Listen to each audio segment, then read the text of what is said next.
bàbá ń bàbá ó yà sọ̀rọ̀ rẹ̀ lọ́rọ̀ wípé níbí ni màá kú sí ìgbéyàwó yìí àjọ lóra wa gbó ni màmá ní òòlò bàbá gbó bàbá ní òòlò mọ̀mọ́ gbó èmi ò rí báwì wọn àfarúgbó ara fẹ́ yàwó kọ́ wá lọ́n lọ́n bu ọ́n lọ ọ níbi ire o ìyún náà yóò jẹ́kọ̀ọ́ fáwọn èèyàn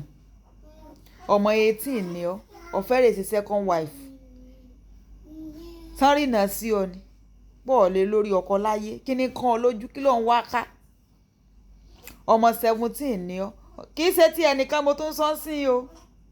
mo ń sọ kó máa jẹ́kọ̀ọ́ ni ọmọ 20 years ni ọ níbẹ̀rẹ̀ kùtùkùtù ayé rẹ ó ti fẹ́rẹ̀ máa jagun ẹ rí tẹ bá especially tẹ bá tẹ lọ sórí platform ìgbàlódé ọ̀làjà ẹ gbọ́ ìtàn ayé ẹlòmíì báyìí tó sì fẹ́ lè mọ̀ kán